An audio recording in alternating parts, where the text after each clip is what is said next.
ശ്രദ്ധിച്ചേ, ഒരു പഞ്ചായത്ത് പ്രസിഡന്റ് സ്ഥാനമല്ല, അതിപ്പോ പോയില്ലേ.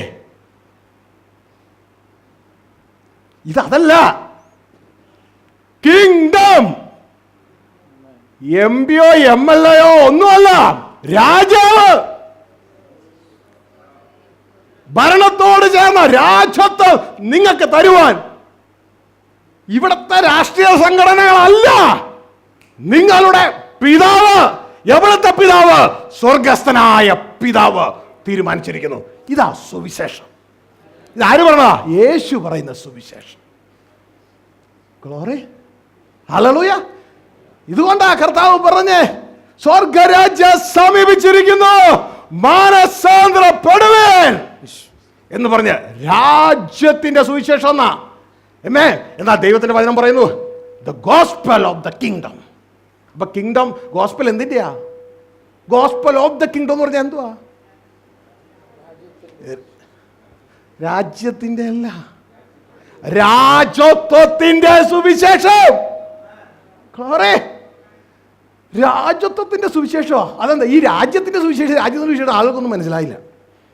രാജ്യത്തിന്റെ സുവിശേഷം, രാജത്വത്തിന്റെ സുവിശേഷം നിങ്ങൾക്ക് പെട്ടെന്ന് മനസ്സിലാക്കാം.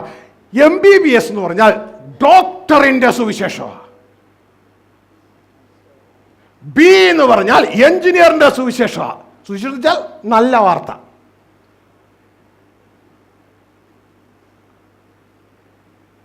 കർത്താവിന്റെ സുവിശേഷം എന്ന് പറഞ്ഞാൽ അത് രാജത്വത്തിന്റെ സുവിശേഷം. പിടുത്തം കിട്ടിയോ? ഹല്ലേലൂയ. അപ്പോൾ ഇപ്പോൾ ഒരു ആങ്കർ എറിയണ പോലെ എറിഞ്ഞോ? അതിലേക്ക് ദർശനം എറിഞ്ഞോ? അതായത് 5 വർഷം MBBS പഠിക്കണം, 1-ാം വർഷം ചേർന്നിട്ടേ ഉള്ളൂ. അപ്പോൾ ആ കുഞ്ഞ് തൻ്റെ ഹൃദയത്തിൽ ഒരു ചിന്ത എങ്ങോട്ടേക്ക് എറിയും? 5 വർഷത്തിന് അപ്പുറത്തേക്ക് എറിയും. ഈ കപ്പലൊക്കെ ഈ ആഴക്കടലിൽ ചെല്ലുമ്പോൾ അവിടെ നിർത്താൻ വേണ്ടി ഇങ്ങനെ ഒരു കുളത്ത് പോലെ സാധനം ഉപയോഗിക്കും, ആങ്കർ എന്നതിൻ്റെ പേര്. അതിങ്ങനെ ഇറക്കിയിട്ട് അതെവിടെയെങ്കിലും ഉടക്കിയിട്ട് പിന്നെ അവിടെ നിൽക്കും. അല്ലെങ്കിൽ ശ്രദ്ധിച്ച്, ഈ പർവ്വതം കയറുന്നവർ, പർവ്വതാരോഹണം ചെയ്യണവർ, ഒരു മഴ പോലത്തെ സാധനം ഉണ്ടല്ലോ, അതാണ് ആങ്കർ. അത് വലിച്ചൊരു ഏറെങ്ങറി എങ്ങോട്ടേക്കാണ് പോകേണ്ടതെന്ന് വെച്ചാൽ അങ്ങോട്ടേക്ക് അവിടെ ചെന്നങ്ങ് കുരുക്കി കഴിയുമ്പോൾ അതിൽ പിടിച്ച് പയ്യെ കയറിപ്പോകും. ഇതേപോലെ നിങ്ങളുടെ ഹൃദയത്തിലേക്ക് അങ്ങോട്ടേക്കൊന്ന് എത്താൻ പറ്റിയോ? രാജ്യത്വത്തിലേക്കൊന്ന് എത്താൻ പറ്റിയോ? ഹൃദയം എത്താൻ പറ്റിയോ? അങ്ങോട്ടേക്ക് എറിയുകയാ. ഇതാ കർത്താവ് പറയുന്നത്. ഇനി നിങ്ങൾ പ്രഷർ കൊണ്ടല്ല പോകേണ്ടേ, വിഷൻ കൊണ്ട് പോകണം, ദർശനം കൊണ്ട് മുന്നോട്ടേക്ക് പോകണം. ഹലോ, പിടുത്തം കിട്ടിയോ? ഹല്ലേലൂയ. വായിച്ചേ, മാർക്കോസ് 1:15 വായിച്ചേ. കാലം തികഞ്ഞു. യേശുവിന്റെ സുവിശേഷം. കാലം തികഞ്ഞു, ദൈവരാജ്യം സമീപിച്ചിരിക്കുന്നു. ദൈവരാജ്യം സമീപിച്ചിരിക്കുന്നു. മാനസാന്തരപ്പെട്ട് സുവിശേഷത്തിൽ വിശ്വസിപ്പിൻ എന്ന് പറഞ്ഞു. സുവിശേഷത്തിൽ, നല്ല വിശേഷത്തിൽ വിശ്വസിപ്പിൻ. എന്തിന്റെ നല്ല വിശേഷം? അതിന്റെ തൊട്ട് 14-ാം വാക്യത്തിലുണ്ട് എന്തിന്റെ നല്ല വിശേഷമാണ്. ദൈവരാജ്യത്തിന്റെ സുവിശേഷം പ്രസംഗിച്ചു.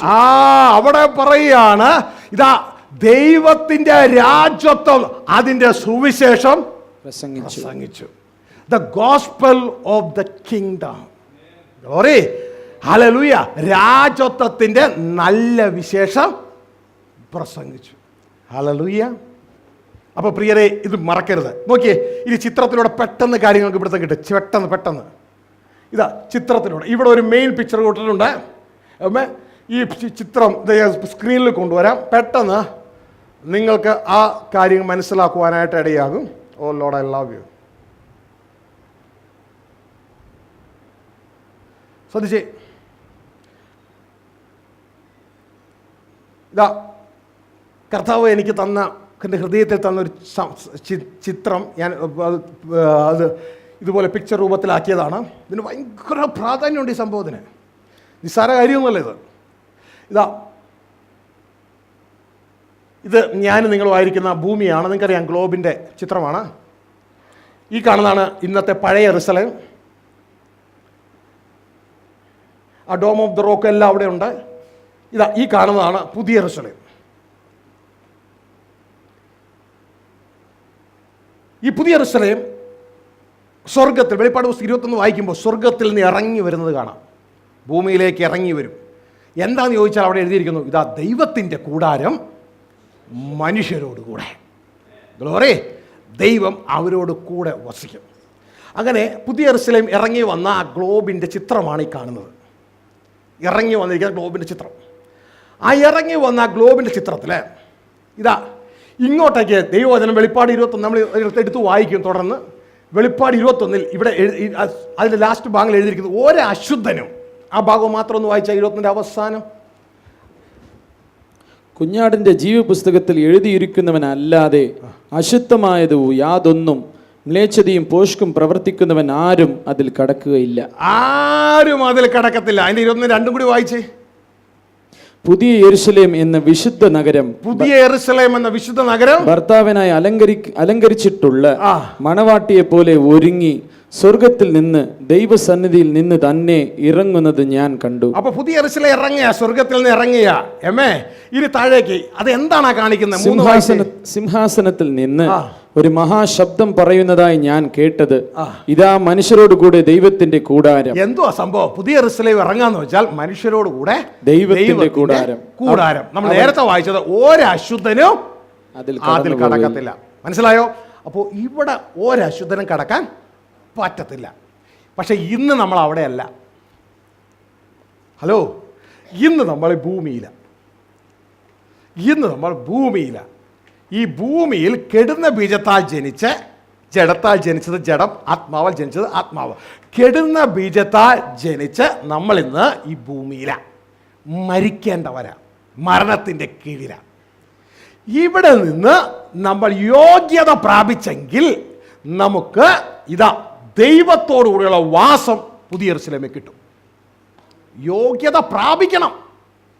ഹലോ, അല്ലാതെ കർത്താവ് പറയുന്നു ജയിക്കുന്നവനിത് അവകാശമാക്കും, ജയിക്കുന്നവനിത് അവകാശമാക്കും, ജയിക്കുന്നവനിത് അവകാശമാക്കും എന്ന് പറയുമ്പോൾ ഇതാ ഒരു സഹോദരൻ പറഞ്ഞു, ഞങ്ങളുടെ ചർച്ചിൽ അത് കേട്ടിട്ടില്ല, ആരാധിച്ചാൽ മതി എന്നാ കേട്ടേക്കണേ.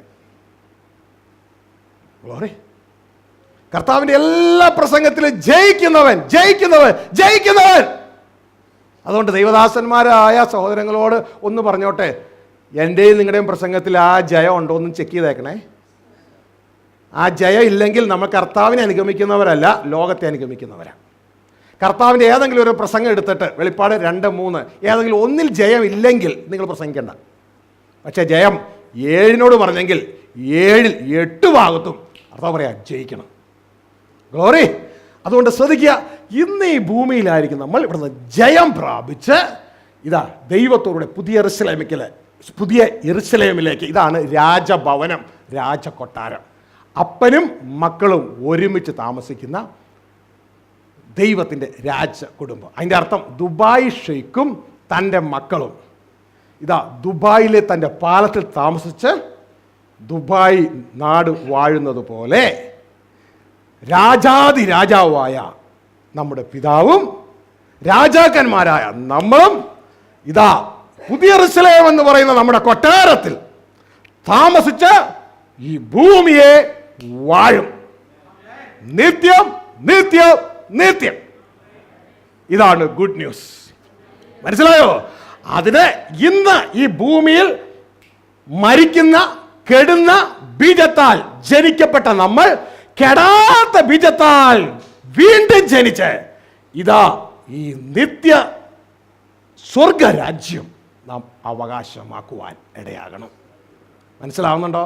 ഇതാണ് ഇതിൻ്റെ ഷോർട്ട് ഫോം. ഒരു വാക്കും കൂടി വായിച്ച് നമ്മൾ ഭക്ഷണത്തിന് പിരിയുകയാണ്. എങ്ങനെയാണ് കാര്യത്തിൻ്റെ അവസാനം? വായിച്ചാട്ടെ. ദാനിയേൽ 7-ാം അധ്യായം 28-ാം വാക്യം. ദാനിയേൽ 7:28. ഇങ്ങനെയാകുന്നു കാര്യത്തിന്റെ സമാപ്തി. ഇങ്ങനെയാകുന്നു കാര്യത്തിൻ്റെ സമാപ്തി. അപ്പോൾ കാര്യത്തിൻ്റെ സമാപ്തി എപ്പോഴും നാം മനസ്സിലാക്കുക. എങ്ങനെയാണ് കാര്യത്തിൻ്റെ സമാപ്തി? നോക്കിയേ, ഇങ്ങനെയാകുന്നു കാര്യത്തിൻ്റെ സമാപ്തി. സമാപ്തി എന്ന് പറഞ്ഞ ഇങ്ങനെയാണ് അവസാനം. ഇങ്ങനെയാണ് അവസാനം. എങ്ങനെ എന്ന് ചോദിക്കാൻ പറ്റുമോ? എങ്ങനെ അറിയണ്ടേ? അതിന് 27 വായിച്ചാൽ മതി എങ്ങനെയാണെന്ന്.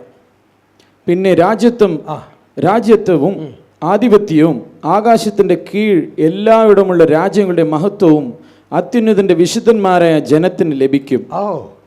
അവന്റെ രാജ്യത്വം അത്യുന്നതനായ ദൈവത്തിന്റെ വിശുദ്ധന്മാർക്ക് ലഭിക്കും. എവിടത്തെ അധികാരം?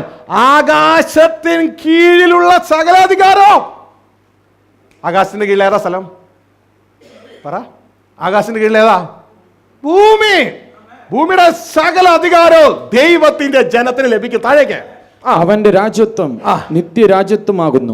അവന്റെ രാജ്യത്വം നിത്യരാജ്യത്വമാകുന്നു. സകല ആധിപത്യങ്ങളും അവനെ സേവിച്ച് അനുസരിക്കും. സകല ആധിപത്യങ്ങളും അവനെ സേവിച്ച് അനുസരിക്കും. ഇങ്ങനെയാകുന്നു കാര്യത്തിന്റെ സമാപ്തി. സമാപ്തിയിലേക്ക് വരണോ? സമാപ്തിയിലേക്ക് വരണോ? അതോ പുറകിലുള്ളതിനെ ധ്യാനിച്ച്?